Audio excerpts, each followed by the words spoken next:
Hi there, the Space Disco event is live. Love the music, love the aesthetics. I will give you a rundown of the new event and go over the new units, since there's definitely some things to talk about, since the tooltips aren't exactly very accurate.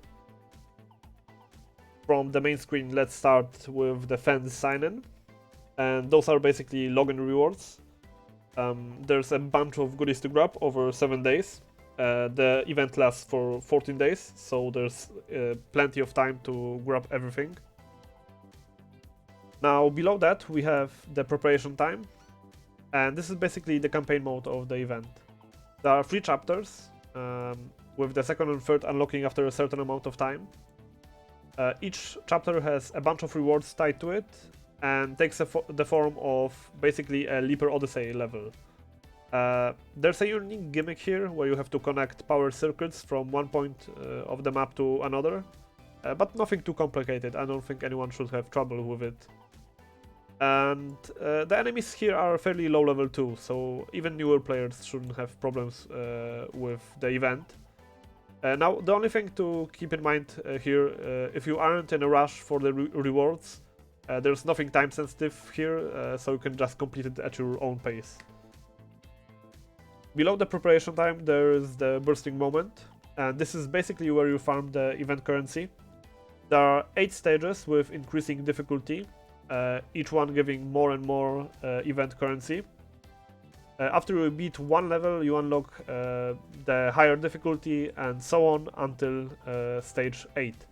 Now each day you will receive 5 tickets that you can spend on farming those levels. If you don't use the tickets on the day you receive them, they will carry on onto the next day.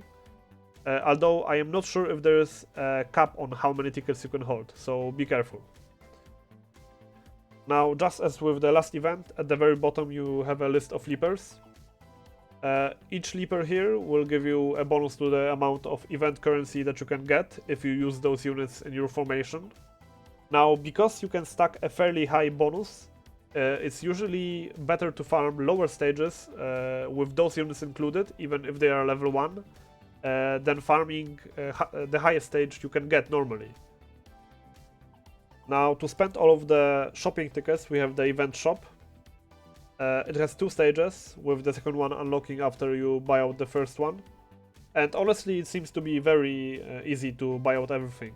So even newer players shouldn't have any problems with that.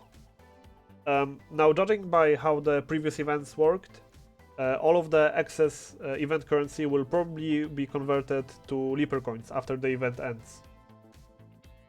Now, the last thing to go over is the Melody Lane. This is where you can unlock some additional rewards. After you beat the campaign, each chapter will give you a bunch of items that you can give to the 4 new Leapers. Now, if you give them the right item, they will unlock a short story entry, and you will receive 1 particle pill and 3 event tickets. Now, I don't have everything unlocked yet, since I'm waiting for the campaign. But after I do that, I will pin down in the comments a list of which items belong to which Leaper. Okay, so with the event out of the way, let's talk about the 2 new units. I know I keep saying this a lot, but the stage of a unit matters a lot when it comes to its power. And one of the easiest ways to increase a unit stage is spending your summons on a banner. Now, it is important to plan ahead and know which units you are interested in, so you don't split your summons between too many banners. Alright, let's start with Space Tool Scarlet. She is a fire tank. Her ultimate is an AoE stun around her, and while the effect lasts, she will recover some health too. Her energy skill is a fairly hard-hitting single target attack, but well, since she is a tank, this doesn't matter that much. Her talent is a dodge chance, and each time she dodges, she recovers some max health. And her character gear basically increases the chance to stun to 100%, and also gives her some damage reduction when she uses the ultimate. Now, there is a little bit to clarify here. First with her ultimate. The range of the AoE stun is actually much bigger than it's shown in the tooltip. It's a 5x5 square with her in the middle, so she actually covers a huge area with the AoE stun. And next with the character gear, it says that the damage reduction lasts for 15 seconds, which is wrong. The damage reduction lasts only as long as the ultimate lasts. Now, since the damage reduction can reach almost 100%, I really suspect that this is just a wrong tooltip description and not a bug, since being almost immune from damage for 15 seconds would be way too broken. She seems like a very decent tank.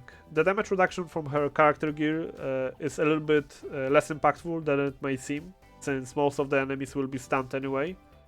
Other than that, when it comes to damage reduction, she has a dodge chance and some health regen, but she still should be less tanky than Fan or even Golin. Now, that said, the amazing utility of the AoE stun that she offers is still very impactful, I think. It causes a lot of disruption and provides some general utility for the team, so I think she's still a very good option when it comes to tanks. The next unit we can get from the banner is Space Toon Fan. She is a Wind Ranger. Her Ultra skill is an AoE attack that automatically covers an area with the most enemies and deals a bunch of damage. Her energy skill is a projectile that flies in a straight line and has a 30% chance to interrupt affected enemy units. Now, honestly, the chance to interrupt very rarely comes into play. It is fairly hard to predict where exactly the projectile will fly, and since you would need some insane timing to interrupt an enemy ultra skill, this is very low impact in my opinion. Her talent, if you have her at stage 5, basically gives her always one of 4 buffs. Now, the buffs are attack speed, energy recovery, skill damage and crit chance. And since she's a unit that I think mostly deals damage with her ultra skill, I think the energy recovery and skill damage are the more impactful buffs. And now lastly, her character gear basically adds a healing reduction effect onto her ultra skill. She doesn't seem like a unit that deals the most damage in the game, but I still wouldn't underestimate her. Specializing her with ultra skill damage should yield some decent results, in my opinion. But the most interesting part of her kit is her character gear. Now, the healing reduction on her ultra skill lasts until the end of the battle, to whoever was hit by the ultra skill. And as of now, this is pretty much the best healing reduction effect in the game. Now, we are far from a metagame where healing is oppressive, but if we ever get to that point, she should be the unit for that occasion. So she might be very impactful at some point in the future. So how would I rate the current Space Disco banner? I think it's fairly decent. Certainly not the best banner we had, but I would still rate it a little bit higher than the Stone Up banner that is currently also running. So if any of those units interest you, I would definitely recommend spending some pulls on this one. Okay, that is everything that I wanted to cover. Make sure to share your opinions on the new units down in the comments. I'm always curious if I missed something with the new Leapers, since those were basically my first impressions. If you like this video, consider leaving a like and subscribing to the channel. Other than that, I hope you all have a great day and I'll see you next time. Bye!